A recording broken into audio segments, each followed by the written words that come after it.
This meeting is being recorded. Okay, well, welcome everybody. I feel like we haven't had one of these conversations in a while, but I'm glad that we've been able to reinitiate these. And wow, I'm seeing a lot of familiar faces from way back when. This is lovely. Well, welcome to the community conversation on engaging local networks. My name is Seema Patel.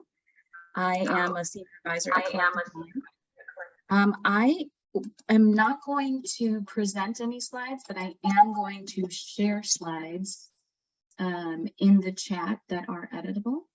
So what I would love for everybody to do is just interact with the slides. There's a lot of, you can go through it as time allows, but there's some open slides where you can jot down your questions. If any resources are mentioned during this session, you can record them there, and I will PDF these and send them out at the end. So you'll always have that as a reference point.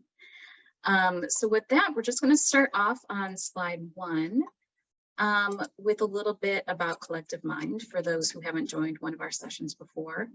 So Collective Mind is basically what you see here. We're all about networks, supporting networks. I can still hear myself echoing. Yeah. Shame.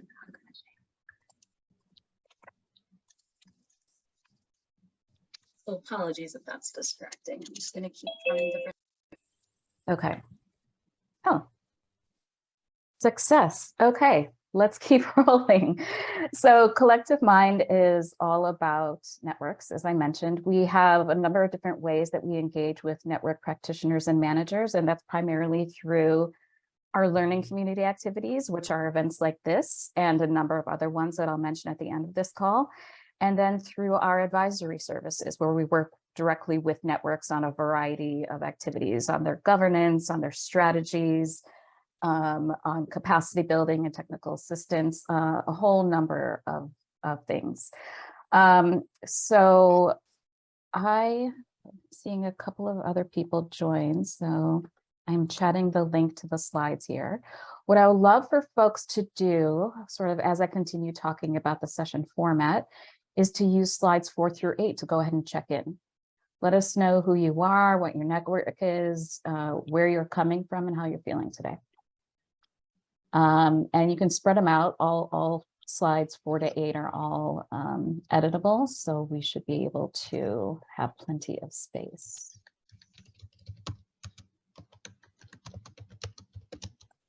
I'm curious now. Oh, good. Excited, energized. Lovely. Well, I'm going to keep talking about the format as you all are doing that. So we're going to use a bit of a modified fishbowl format, I call it, because we do want this again to be what it is, which is a community conversation. So we do have panelists. We have 2 with us right now. One is running late, but no matter the configuration, we'll be just fine. We've got a lot of great content. And what I will do is I will pose a question to the panel, 1 question at a time, and they can choose to respond to that question or not. I will also paste that question into the chat and then ask folks to either raise their virtual hand or just unmute and offer their response. It can be a reflection, it can be an experience based on the question.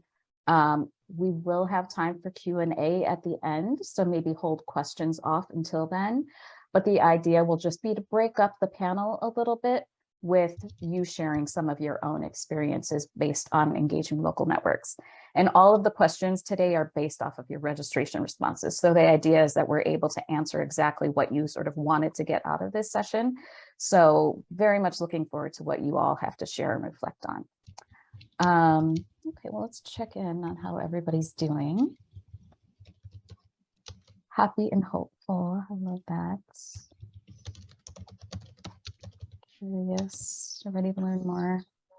Love the curiosity, love the geographic range of folks here. I noticed, yes, that there are some other folks in Chicago, which is cold, and I'm not quite ready for that. C'est la vie. Okay, wonderful. Well, thank you all for doing that and for checking in. Appreciate that very much. I'm going to move down to slide 9. to introduce our panelists. So I again mentioned we were supposed to have 3. One is running late and will potentially join us when he can. That's Kennedy Miruka, who's the Director of Alumni Relations at Future First Kenya. But here with us now, we have Gillian Perera, who is the coordinator of Grassroots Networks at Openly Connected, and Cassie Harter, who's the network manager at Tacoma-Pierce County Health Department. So I'm just going to go ahead and get started. And as I mentioned, I'm going to ask them questions and then paste that same question in the chat so that you all can reflect and share your experiences as well. And feel free to do it in any way you feel comfortable. Raise your hand or just unmute.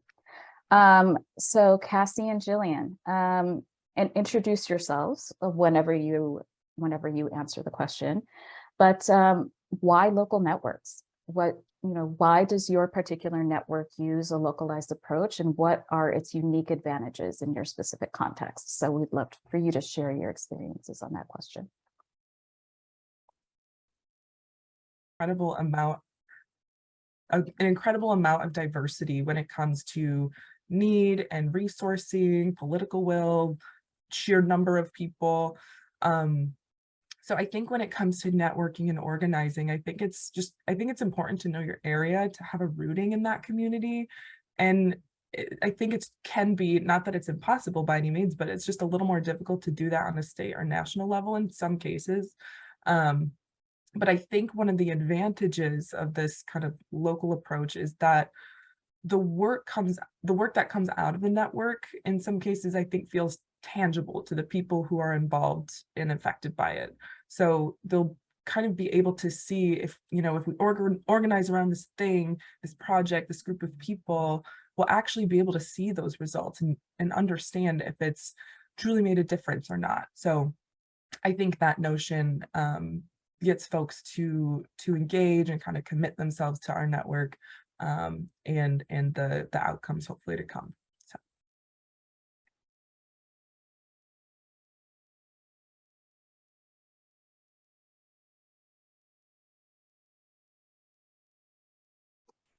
Sorry, you're muted, Seema.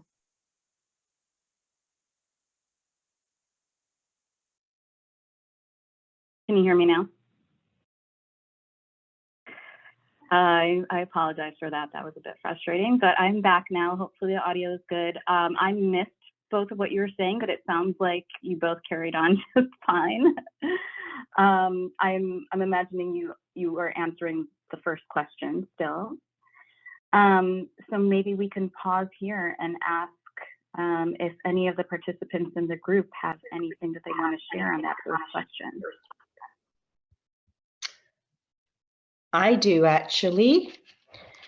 I'm a member of the Local Champions Network, and I concur with everything that Gillian has said. And for me, a real highlight has been working with Gillian and with C3, now Openly Connected. And they have been extremely patient and loyal with this group. I myself have found it a little frustrating that there is a lack of focus and action in the network. And I guess what I'm bringing forward to this session is sort of my feeling that it's not okay to be constructively critical of how things are operating, or how meetings are run, or that they're just in terms of, like, it's a very horizontal organization where there's absolutely no there's no room for leadership other than authentic, organic sort of leadership. And I feel like there isn't a leadership structure emerging from that, which is frustrating for some members. And I think some members have stepped away as a result, and I haven't stepped away, rather choosing to address the issue. And I've spoken to Gillian about it offline, and she's been very, very supportive and understanding. So I think all I want to say is there seems to be a reluctance for constructive criticism. Not really, there's no real place to offer that without appearing to be, you know, not a team player, or without people getting defensive or actually alienating people, and being the victim of, you know, personal attacks as a result of just speaking your mind and being honest in a respectful way. So there doesn't seem to be space for that, and that is of great concern to me. So I just wanted to bring that forward.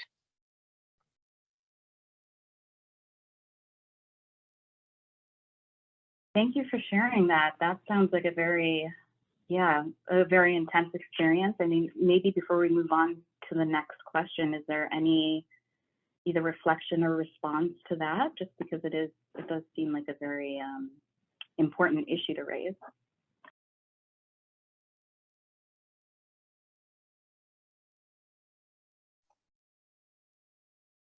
Hi, Carol. I'm so excited to have you join us today. Thank you for sharing that. And I think it actually, Seema, it actually connects to the next question around communication and collective engagement. So, I mean, I could jump into that if that's okay, and kind of build off of Carol's experience. And yeah, I think with the grassroots networks, and I'm probably going to continue to highlight the difference from a professional network, because folks are really coming into the space with their whole selves all the time. They're really not like having a professional hat that they're wearing, so that authenticity, that vulnerability is there all the time. And so it's so important to make space for it.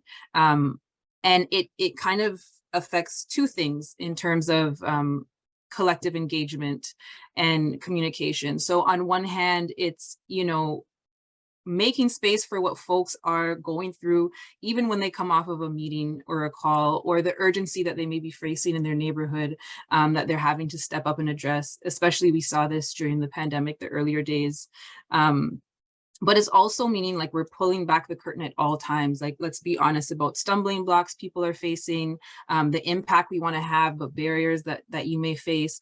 The other part of that is that folks are, you know, maybe displaced from power in outside of the network, and then coming into a network with shared leadership and this shared power model that's really about like unlearning traditional ways of structure and hierarchy in a sense.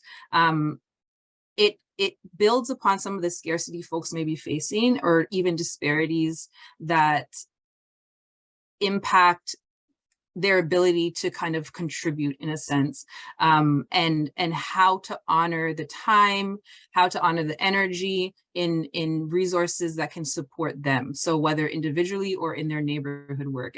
And so some folks, you know, it's really important to reduce barriers for their participation in terms of some type of reimbursement for expenses, costs, honorarium sometimes for their time. And so there is a challenge in the relationship an organization like us navigates, having power in the sense of developing the program, which skewed the ownership of the network for a time being, and some members really valuing the relationship they have with the organization before the relationship they have with other members, and kind of shifting that dynamic over time, and still being a support in the background as an organization, but respecting the autonomy the network needs to have for it to be meaningful for folks. So that's a tightrope like we're constantly walking, and it's very challenging considering that folks may not be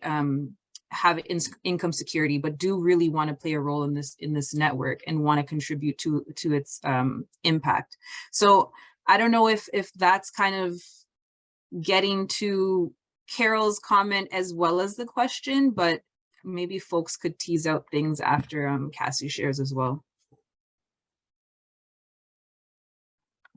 Yeah, and so Seema, is it okay if I go ahead and also answer that second question? So thank you, Gillian, for jumping in and responding to Carol's question, statement, response. So I'm going to kind of zoom out and be a little more, for lack of better words, simplistic in the way that I answer. So talking about some assets or successful approaches for promoting communication and collective engagement in our network. We're just a year in, and so we're still, excuse me, definitely trial and erroring what works and what doesn't. And we definitely don't have all of the folks at the table who probably should be.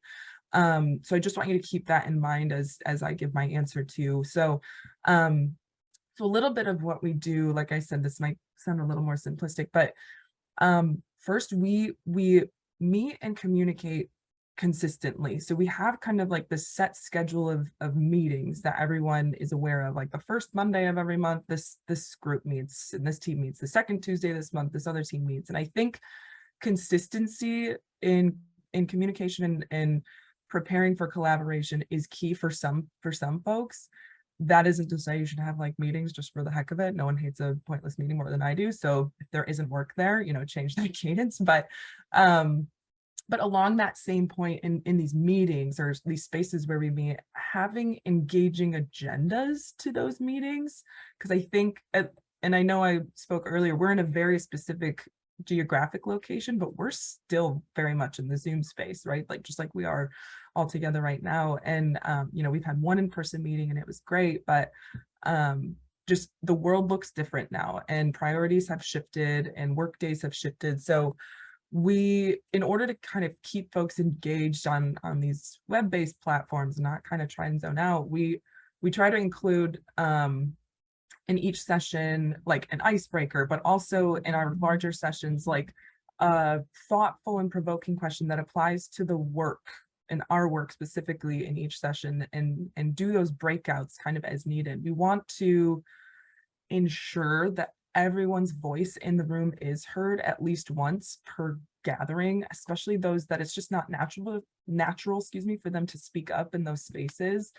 So I think just having like a few tactics to start with to encourage kind of this idea of consistent engagement and not just hearing the loudest voices in the room can go far in collective engagement. And I just want to highlight the one point Gillian made is like, especially for folks who this isn't their day job, right? That we're asking some folks for extra time, and we do need to be respectful, A, of that time, but B, reimburse. We need to pay folks for the time and their thoughts and their engagement, because I sit in, you know, this place of privilege. I get paid to do this. Not everyone does. So being cognizant of those things and what you're asking of people to do, I think is just important to keep in mind, and it should be kind of transparent across the network what's going on there too. So I'll stop there. Yeah, a lot of what you brought up, Cassie, has come up so much in our various conversations and our various, you know, surveys that we put out about what's coming up for folks. I'm very interested to hear what other participants in this group have to say in response to all of that. What are some assets or successful approaches or just maybe even approaches that haven't had some success, but you've learned from?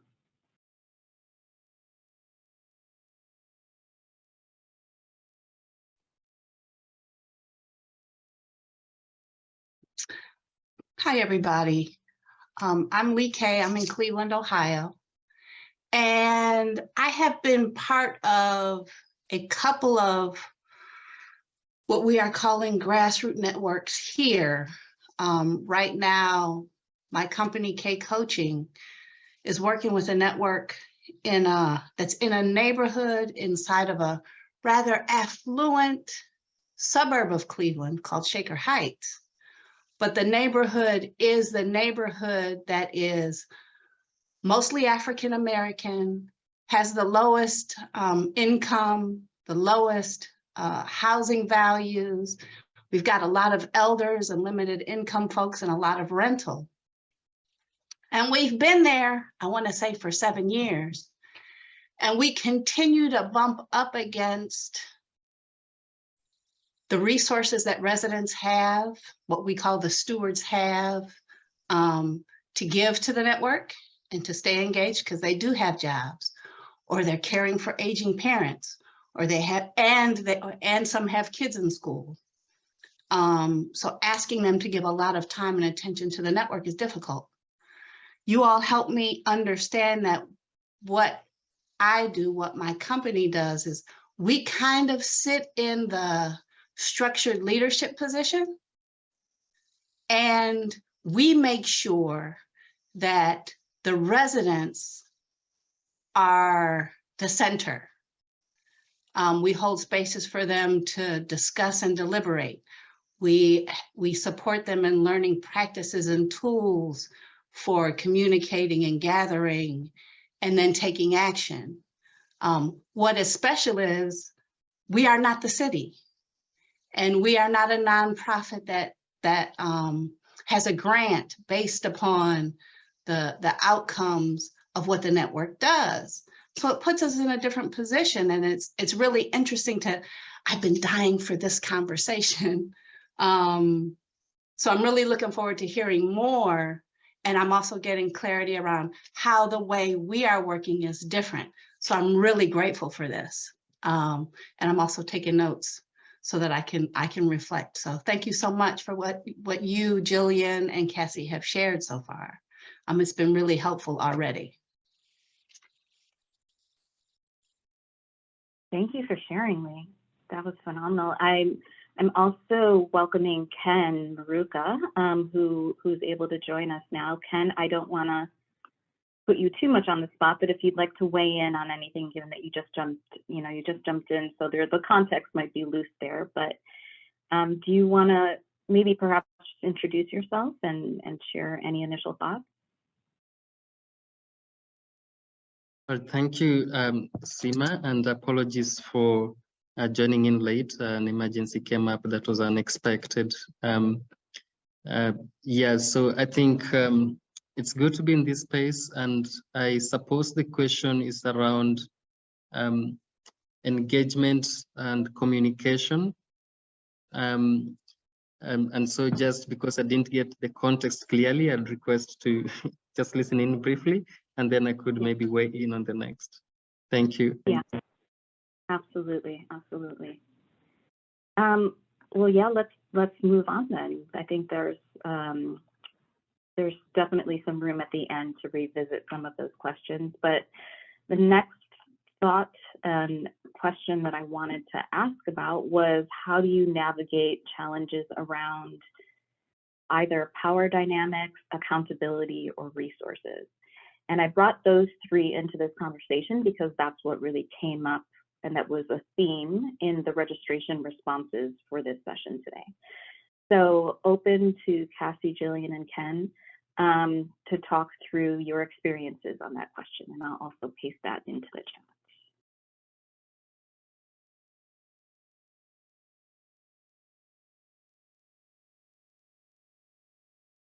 Ken, I was going to let you take this one just because I know you just popped in, but I want to make sure your voice gets in the room. Gillian and I have been chatting a lot, so I want to make sure you get some space if you'd like.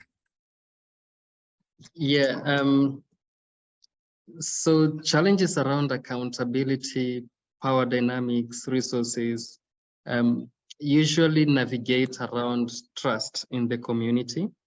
And sometimes people vest their trust in somebody, and that gives them sort of a higher power, and may help them to be more organized and all that.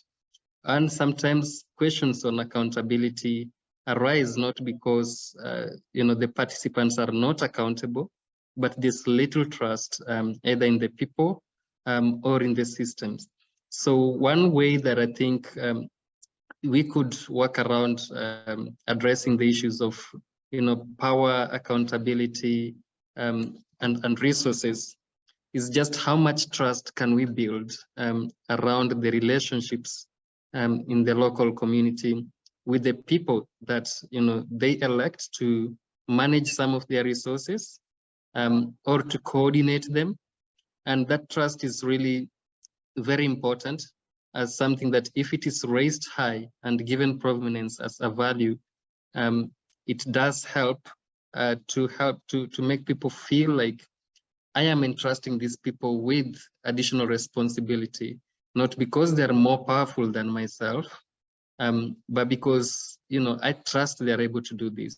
And then based on that, the people that are given that, you know, responsibility would also be able to do things that can enhance that trust.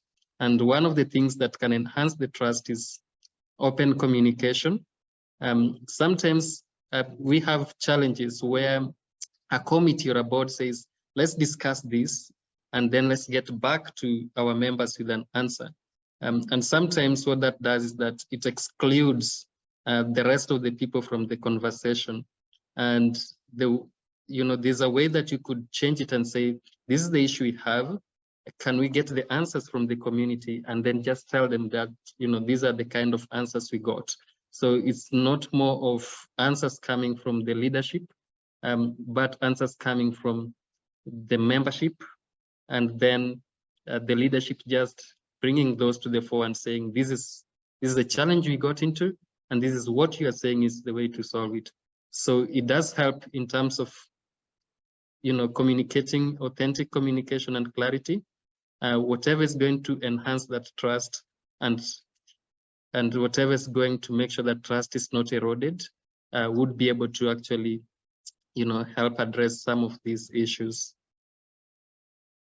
Ken, would you be able to share a little bit about your organization, just to provide some context for your answer as well? Yes. So what we deal with alumni networks in Kenya. My organization is called Future First, and we have several alumni networks. There are almost 40,000 public schools in the country, and majority of these have alumni networks at various levels of engagement and organization. And, you know, accountability is one issue. Most of the alumni give back. They contribute their resources, money, and all that. And whatever somebody contributes, if it is, you know, $1, they demand the same level of accountability, and they feel strongly attached to that, as, you know, the same way the person who contributes $100 or $1,000 does. So it's the way you address the person who is giving $1 really matters, because if they don't feel happy, if they feel unhappy, they will even affect the other one who is raising much more. So the voice is not so much dictated by how much people give, but they want to see that whatever they give is appreciated, it's according to their means, and it's doing what's intended to do. So one of the things that that's a challenge that actually exists, and one of the things that we have thought about addressing that, one is technology ways. So we have a platform for people to give through, and they receive instant communication to acknowledge their giving. They receive, you know, instant acknowledgement of that. They also receive reports based on that, because we realized some of the things that affect that accountability is not really that people are not accountable, but that there's a gap to communicate. They do amazing work, but they can't communicate it well. So addressing that has also been one way of reducing issues of trust and accountability, because then people are more aware of the impact of what they're giving towards is doing. They can put faces to the mentorship they're providing and that kind of reporting. So having a platform or a system or a method or a process that people can always get informed with the right information really handles that well. The other problem, of course, you've had is the power dynamics, and this is a challenge.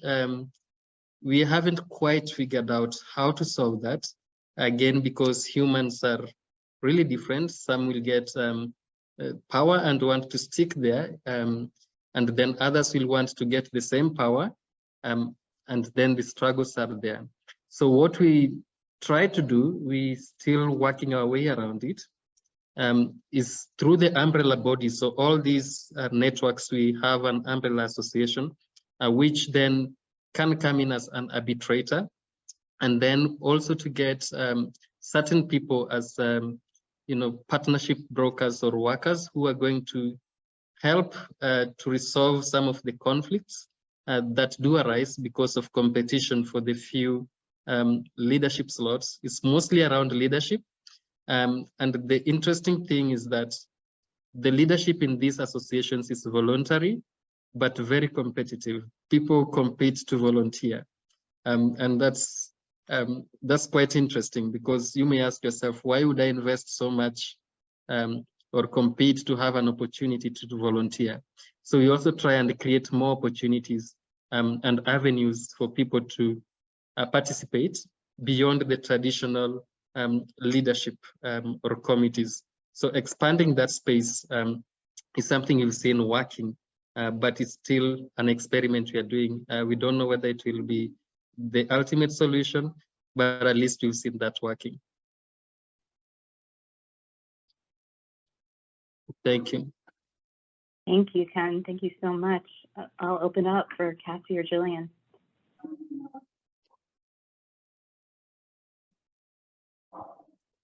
I can go ahead, and Ken, I just appreciate the honesty coming from. We're still working on that, because there's a lot of that going on in my network too. I hope the group here knows, like I said, the network that I'm a part of is 1 year in, so we're doing a lot of trial and erroring and a lot of seeing what works and what doesn't work. So I appreciate Ken, you just kind of come out and saying, we're not sure if that's going to work, and we're not sure what the best next step is, but this is what's going on. So I wanted to kind of just focus my answer on the accountability piece, because I think that's really interesting, and I think this will be a consistent challenge as networks start, as they build, as they try to maintain. And like I was mentioning before, for ours, I'm the only person in a paid position specifically for the network itself, like responsible for keeping our network going. The other network members, most of them, or a good chunk of them, are they're part of other organizations or groups and do get paid to do their day jobs, and this might be like a natural part of their job, but for others this is extra work, right? You have to be cognizant of that reality. Trying to hold folks accountable in this work is not dissimilar to holding kind of volunteers accountable in like a nonprofit space. But Ken, what your situation is like, you're having people fighting for those spaces. That sounds amazing. I wish that was my issue. So while I don't have a concrete strategy to say this is how we hold our partners accountable for the work, I think starting and building a common ground of understanding of why you're all there in the first place. Why did we all gather? And reminding folks of kind of your shared purpose regularly will hopefully create some fertile soil for kind of this continued collaboration and engagement over time. And again, I think once that work gets going and you have some outcomes, quote unquote, to show for it, it may entice folks to stay engaged, as they'll be able to see what their participation can do for their community overall. But I think I want to add exactly kind of what Ken was saying in the beginning of his, and I was thinking about Lee's when you spoke too, is trust is an outcome. It's not just these hard and fast metrics and physical, things to show for the work you're doing. It's like I've talked about this in other groups, that trust and relationship building is a huge part of this, and it is a positive and worthwhile outcome to strive for. And I think when it comes to and I'm not trying to put funders on or anyone else, but it's like I think people forget, because we want to kind of shove work forward so often that like get something done. We forget that in some cases, a lot of the reasons why we got here is because it's just so much broken down trust and trauma and issues going on beyond just like an outcome, a health outcome, what have you. It's like we have to put in the work to build a community together with folks that, you know, some are quote unquote in power positions and some aren't, but the folks who aren't in traditional power positions have way more, or can have way more, you know, to say and to move on certain issues. So all that is to say is trust in relationships is massive, and it can go a long way in accountability, and to keep folks engaged in your network. So I'll stop there. Maybe I could just add something quite I've noticed about the relationship between trust and accountability.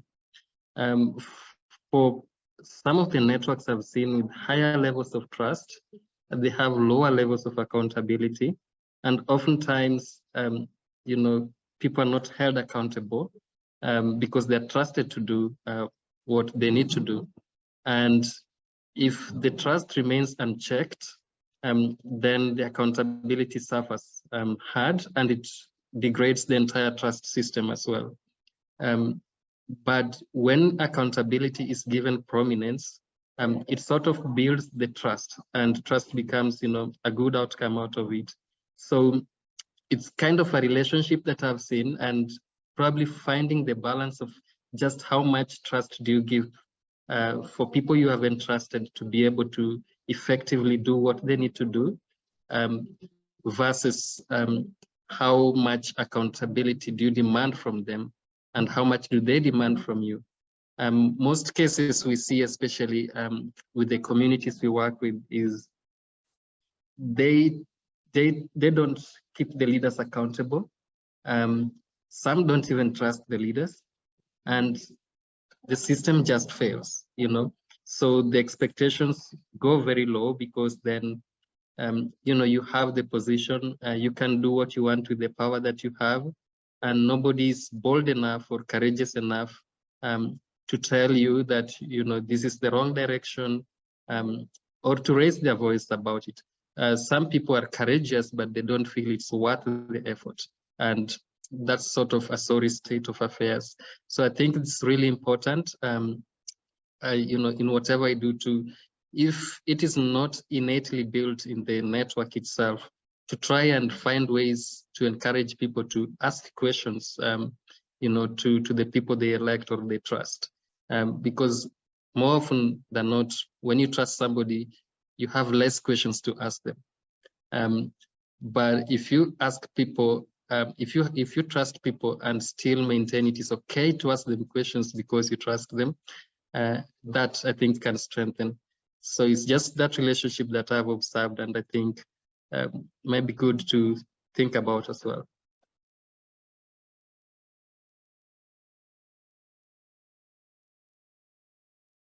Yeah, I really appreciate this back and forth. Is there any other thoughts to share about this question from Gillian or from the group? And we can also sort of organically transition into sort of open Q&A as well. But I'll just pause there and see if anybody else has anything to add.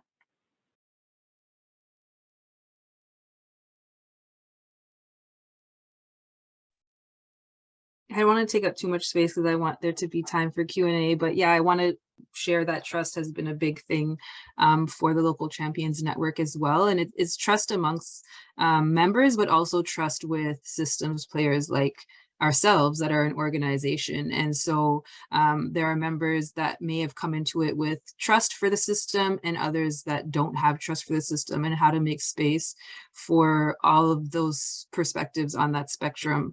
And so a big piece of our work as an organization was, you know, really holding space for this to emerge, but not being in leadership or in decision-making in the network. Lots of challenges because of the capacity for folks to contribute, but also we're now shifting to a partnership model. You know, we're bringing members of the network into conversations with funders and folks that are interested in resourcing what they're doing. And it's been a long, messy journey that we always try to embrace and move at the speed of trust, as someone shared in the comments. Thank you for that. It's so important. And folks may find it's not for them, and the membership may ebb and flow, and that's things that we try to make space for as well.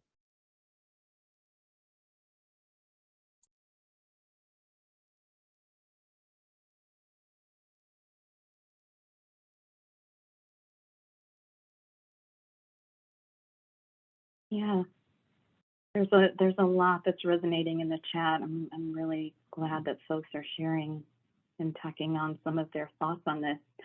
Let's open it up for anything and everything. So related to any of the questions that were already asked, or just questions to our panelists about local networks in general.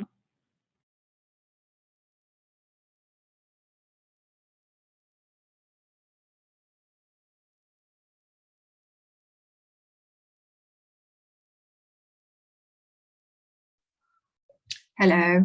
Hi, I'm Ruth from London Borough of Camden, and I was going to just reflect a little, come in a bit to say, just across both of the themes and the questions, really, I think we found that, yes, trust is probably absolutely central in some of the participation work that we're trying to do. But really, that kind of communication and storytelling is really important as well. So to sort of bring other partners along with us and to kind of keep people's interest in what it is we're doing. So I think they all sort of speak to each other, really, but we've developed a sort of, so our network's called We Make Camden, and it's kind of a unifying thing for our whole kind of borough vision. And we've developed stories that are kind of told from the community's perspective. The stories come from the community's voices themselves, they come from partners' voices, and they come from, some of them come from the kind of, you know, municipal government perspective as well, just to highlight that this is a kind of collective thing that we're trying to do together and that we're on a journey together. And I think what's been refreshing about trying to do it this way is that we're recognizing that we're a really complicated organization and that we don't always get it right, and being a bit more vulnerable in that way. So we're trying to shift power and resource, but that might make sense in one bit of the council, but another bit of the council might do something that's entirely contradictory. So we're trying to hold more spaces where we can be honest about, you know, when we are being like, when we are getting in the way of, you know, community action and sort of change and sort of resources being kind of shared and devolved. So it's quite difficult without giving a long background story as to what it is we're trying to do, but I'll stop there.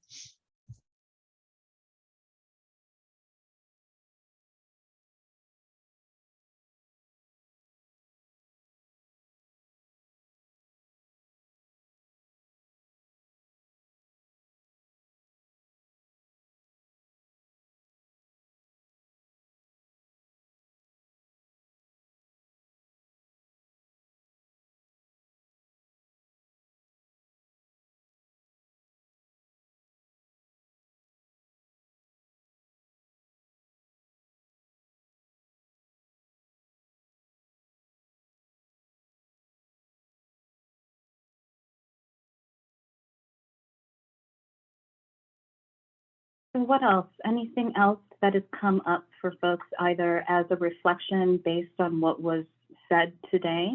What if anything, do you think you might take away? Maybe that's something to ask for the participants.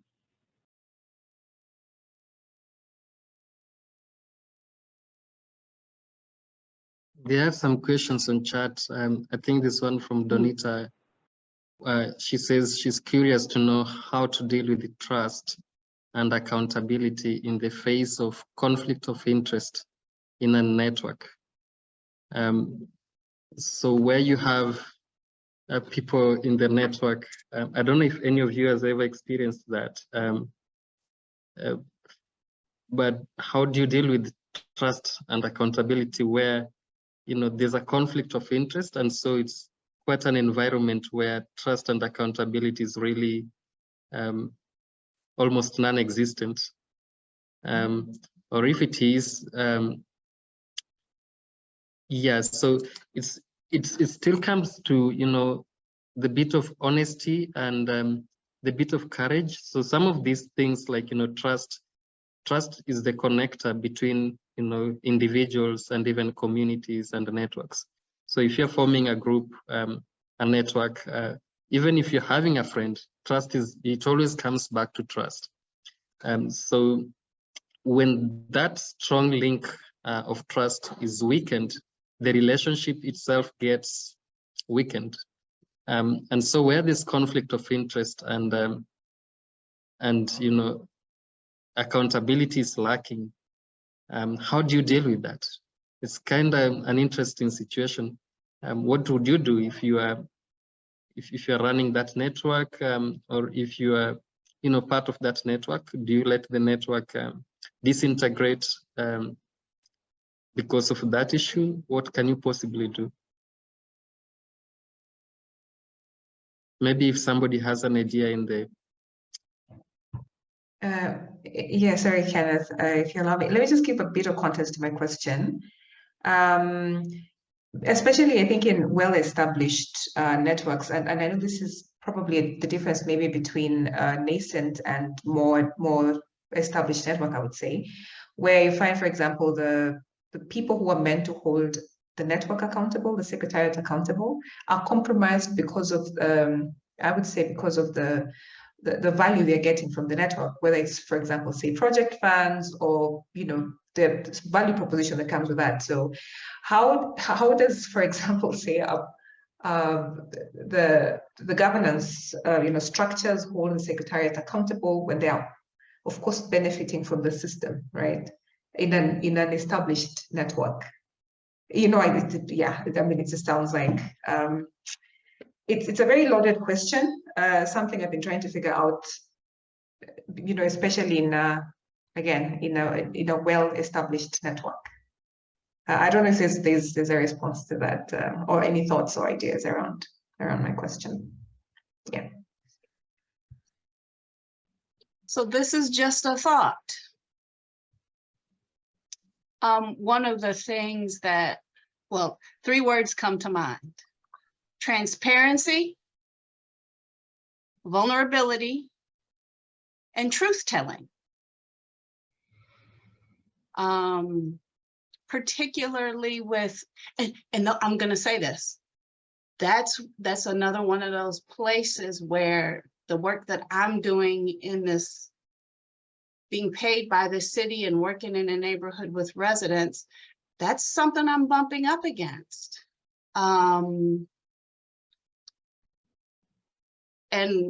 the layers of authority that do not find comfort in being fully transparent. They don't feel it's their role to be vulnerable because they believe culturally that they have to have the answers. And because they're being held accountable, they can't, everything feels like a big risk.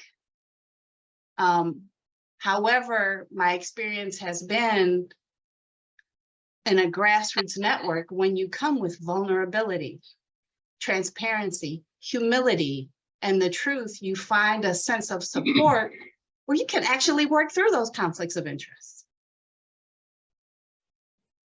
But that's more thought and just a little tiny bit of experience. May I just say something about the governance piece?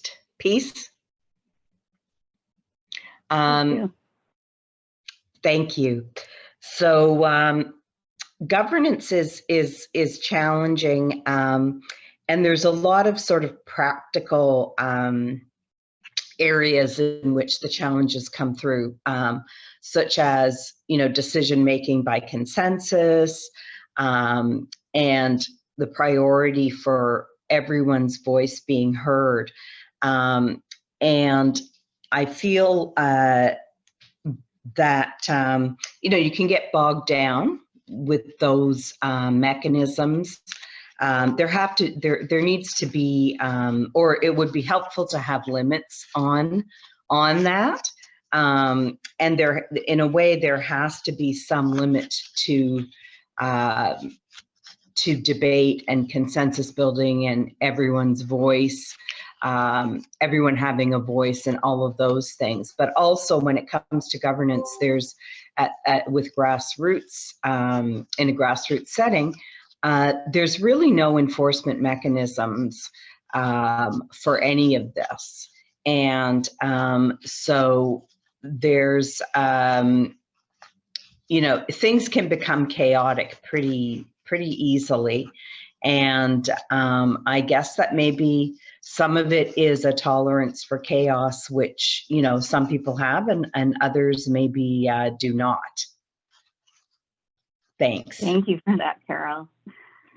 Tolerance for chaos. That's a that's a good, strong note to end on, actually. We're at the top of the hour. What an interesting conversation. Thank you all so much. Thank you for our panelists. Thank you all for joining and sharing your experiences and reflections.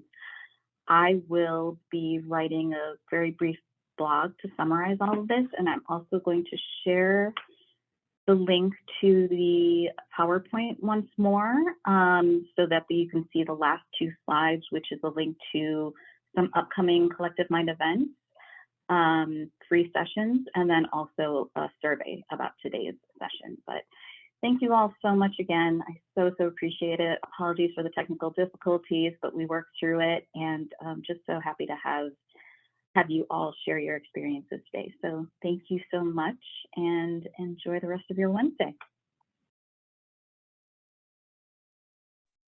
Thank you all.